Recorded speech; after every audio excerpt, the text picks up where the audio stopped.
تقریبا 2.5 کاله کېږي چې زه په یو سیستم باندې کار کوم په افغانستان کې. هغه سیستم به دا سیستم وي چې موږ به په داخل افغانستان کې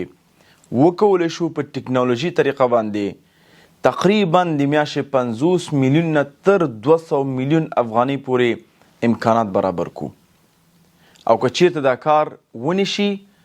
نو هر سړی کولی شي چې ما د ګریوان نه ونیسي چې څنګه تا دومره مصرف کو، دومره وخت مصرف کو او انرژي دې مصرف کړه او خلک دې په عذاب کړل او دا سیستم جوړ نشو. یعنی زه خلکو ته چالنج ورکوم، خو متاسفانه په هر یو دروازه کې یو دیوال موږ ته جوړ شوی دی چې تر څو مخکې لاړ نشو. او دا لازم نه دی دا دیوالونه قصدي وي، بلکې زموږ د افغانستان کې دغه سیستمونه په همدې ډول جوړ دي چې یو نوې نظریه پکې تقریبا ډیره سخته ده چې ته پکې مخکې لاړ شي. په تیر نظام خپل مشکلات درلودل چې زه نه غواړم په هغه باندې بحث وکړم، زه غواړم په حل لارې باندې خبرې وکړم. او اوسني نظام خپل مشکلات لري چې هغه هم په مشکلاتو نه غواړم خبرې وکړم بلکې په حل لارې خبرې کوم. زمونږ په افغانستان کې عمده مشکل متاسفانه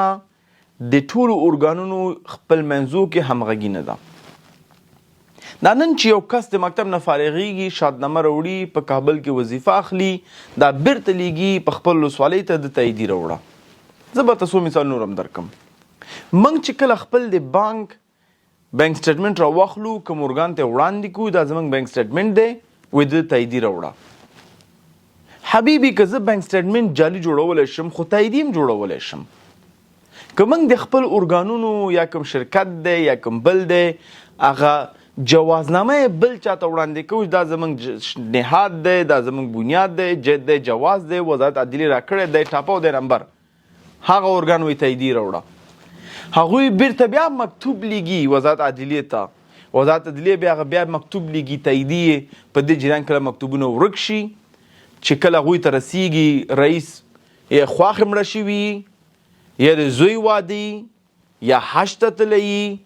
یا یو ځای کې په مرکه کې ناست وي یا په جرګو کې، نو د هر یو تاییدي باندې میاشتې میاشتې وخت ضایع کېږي. راځئ د همدې پرتله وکړو په نورو دنیا سره، که هغه اروپا ده، که سنګاپور ده، که مالیزیا ده او که انګلستان دی. یو شرکت جوړول دلته 40 ساعتو کې کېږي او د هغه هر یو کار بیا څوک تا نه کوم ځای نه تاییدي نه غواړي. د بانک سټیټمنټ تاییدي نشته دی، د شرکت تاییدي نشته دی. موږ باید په خلکو باندې اعتبار وکړو، ځکه فیصدي د دروغو کیدای شي 1% هم نه وي د 9.9 9.9% خلک واقعا غواړي چې یو تجارت وکړي، یو خیر کار وکړي، یو نوې نظریه تطبیق کړي، لیکن د دوی ټول وخت تاییدي تباه کړی دی. که تاییدیان نه بیا ته خلاص هم شي، بیا چې ته یو وزارت یو موضوع وړاندې کوې، هغه وایي ته محمود وزارت نه پوښتنه وکړم چې د هغه کار څه شی دی. یعنی دا مشکل صرف دې نظام کې نه، دا مشکل تیر نظام نه و او دا یو مشکل دی موږ باید حل کو، سیستماتیک ډول باندې باید حل کو. موږ غواړو چې د USSD په ډول باندې یو کمپلیټ یو مکمل نوی میکانیزم جوړ کو او د باندې زما 2.5 کاله به مصرف شول او اقسم بالله چې داسې هفته نشته دی چې زه یو نه یو کارمند د کابس نه موظف کوم چې هله دې وزارت ته ورشه، هله دې ریاست ته ورشه، د پوښتنه وکړه. او دا کوم خلک چې ناست دي هغوی ته هیڅ مشکل نشي دا وخت نور هم ضایع کړي. که 2.5 کالو کې ګورو چې هره میاشت موږ 50 میلیون افغانۍ درلودلې، ضرب یې که 50 میلیون د 1200 میاشتو 40 میاشتو سره ضرب که. یو نظام یو ملک په دې طریقه باندې مخ ته نه ځي. که یو ملک غواړي مخ ته لاړ شي هغه باید جدا ډول سره په خپل افیشنسي او پروډکټیویټي باندې کار وکړي. هدف که ستا دا وي چې زه لغمان نه بغلان ته لاړ شم، ما ته هیڅ مهمه نه ده چې تا تکلیف زحمت وي چې ته په پښو تللی، نه، ما ته مهمه دا ده چې ته څونه زر هلته تللی او په څونه کم مصرف تللی، په کم امکاناتو تللی. لیکن موږ څه شی کوو نن په افغانستان کې متاسفانه د ډیر احتیاط د وجې نه موږ نه کارونه پاتې دي، د ډیر دقت د وجې نه موږ نه کارونه پاتې دي او خلک ستړي شي کارونه پرېږدي. ګورئ دلته پوره کتاب لیکل شوی چې ډیر احتیاط ډیر کار خرابوي، ډیر مشهوري ډیر کار خرابوي. یو سیستم باید جوړ شي چې کله سړي سره دا جواز وو وزارت عدلیه وزارت مالیه چې هر یو وزارت مربوطه هغه ورکړی لازم نه دی چې سبا ته یو بل کار کې باید د ټولو وزارتونو نظر راټولې کړي ضرورت څه دی کوم ځای کې مشکل راغی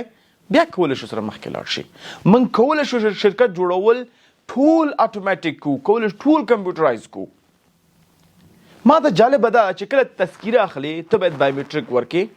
چې کله ته شرکت جوړې بیا به بایومیټریک ورکې ته ول نشي کولی چې یو API جوړ کړي تذکیري بایومیټریک استفاده کړي بیا ته کله بنیاد مخکې وړي بیا بایومیټریک ورکا یعنی لازم څه دی چې یو انسان نه همغه بایومیټریک همغه DNA همغه نور کوم شیان چې لازم ضرورت دي تا ته هغه ټول ته مخکې نه لري ولې ډیټابیس یو بل سره خبرې ونه کړي چې همغه انسان ته بار بار راوغواړه بار بار راوغواړه د دې معنا څه ده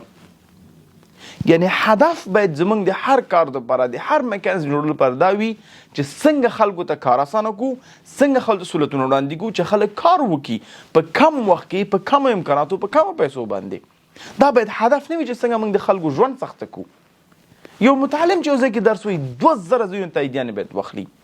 د 2000 خلکو باید نظریات واخلي ولې موږ نشو کولی ټول ولایتونه خودکفا کړو چې هغوی کوم فیصلې کوي هغه فیصلې صحیح دي ولې باید هر څه موږ بیا د وزارتونو پسې وتړو سبحان الله یعنی ما ته جالبه ده زه وزارت تحصیلات عالی کې ناسم پخوا وخت کې یو کوم ارګان هغوی ته سافټویر جوړ کړی دی هغه سافټویر هم ورډپریس جوړ شوی دی په $1,000,000 مصرف کړي پې چې هغه سافټویر اوس بیخي شته دی نه انشاءالله زما کوشش دا دی الحمدلله وزارت عدلیې سره خبر روانې دي چې څنګه یو مکمل کمپیوټر سیسټم د نهادونو ته جوړ کړو چې په کوم ځای کې وضاحت ډېر زیات وي خلک پوه شي چې هر یو نهاد کوي څه شی همچنان وزارت تحصیلات عالی سره چې یو ډیجیټل لایبرري جوړه کړو یو LMS جوړ کړو نو انشاءالله که نور کوم وزارتونه هم وي په ډیجیټلایزیشن باندې په سیسټمونو جوړولو باندې ډېر کم پیسې مصرفېږي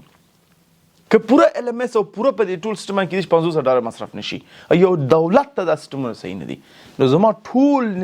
نهادونه دا خواهش دی د ټولو وزیرانو نه ټولو رئیسانو نه ټول ولایتونو دا خواهش دی چې لطفا خلکو ته ژوند اسانه کوي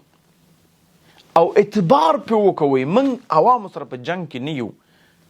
اعتبار پې وکوئ دا کوم کار چې دا کوي دوی په خیر باندې کوي او ښه مخکې روان دي صحیح دی زه نه یم چې قانوني کوم نظریات چې ضرورت دي هغه باید واصل شي خصوصا تخنیکي بخش کې لیکن بعضې وخت کې زموږ کارونه چې بعضې وي وایي سره میاشت نظر واخلو هغوی څه وایي یو مکتوب سره میاشت ته ولیکه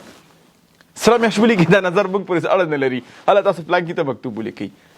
کارونه پکې ضایع شي نو تاسو متوجه شئ چې 50 میلیون عادي مصرف راواخلو نو موږ په 4 میاشتو کې څونه پیسې ضایع کړي بلیون افغانۍ له لاسه ورکړي دي ځکه چې موږ ټول تاییدي پسې ګرځو نو زما دې ویډیو کې چې زه کوم خبرې کومه دا هدف دا دی چې موږ باید مشکل وګورو او حل کړو او دا مشکل څنګه حلیږي اول تاییدیان نه تیر شو دویم بایومیټریک هر یو ډیټا چې یو ځای اخیستل کیږي باید ټول یو بل سره خبرې وکړي APIs باندې او ډیټابیس سره شریک شي لازم نه وي چې همغه ډیټا بار بار تقسیم شي همغه ډیټا بار بار واخیستل شي دریم ولایتونه کې چې کوم ضرورتونه دي پرېږدئ چې والیان دغه مربوطه ریاستونه هغه اجازه ولري چې هغه خلکو ته کارونه وکړي بغیر د نه چې وزارت نه باید یو نظریه واخیستل شي بیرته وزارت ته مکتوب راشي دې ځینې تاییدي واخیستل شي په ده باندې ډیر خلکو وخت ضایع کیږي د افغانستان خلک غریب دي دا کراګان نشي ورکولی په کابل کې هوټلو کې نشي پاتې کېدلی په ولایتو کې هوټلو کې نشي پاتلی پرېږدئ چې هر یو ولسوالۍ هر یو ولایت او هر یو وزارت خودکفا وي خلکو ته کار اسانه کوي او زه دا وایم ما واقعا چې رښتیا ورته ووایم ما ډېر وخت پورې خپل ځان ما ویل زه خیر دی لیکن نن نه پس زه چې هر مشکل ګورم په هر ځای کې زه پرې خبرې کوم تر څو پورې دا مشکلات حل شي او حکمت دام نه دی چې په یو چیز باندې غلط دی ته پې چپ پاتې شي نه څه چې د وس کېږي هغه باید ته وکړي نو انشاءالله زه چې کله دا دوه سیسټمونه نه خلاص شو چې یو ډیجیټل لایبرري د افغانستان دپاره ده او بل د وسایلو دپاره سیسټم جوړول دي موږ قمر بنسټ به یو خاص بودیجه ورکوي نهادونو ته او هغه دولتي ارګانونو ته چې هغوی عامل منفعه دي چې خلکو سره ډېره رابطه لري تر څو پورې دغه سیسټمونه ډیجیټلایز شي او خلکو ته غټ خدمت وشي امید لرم چې دغه ویډیو کې تاسو کوم یو معینان پیژنئ وزیران پیژنئ په واتساپ کې ورته ولېږئ تر څو پرې هغوی کولی شي دې سیسټمونو باندې کار وکړي جزاک الله خیره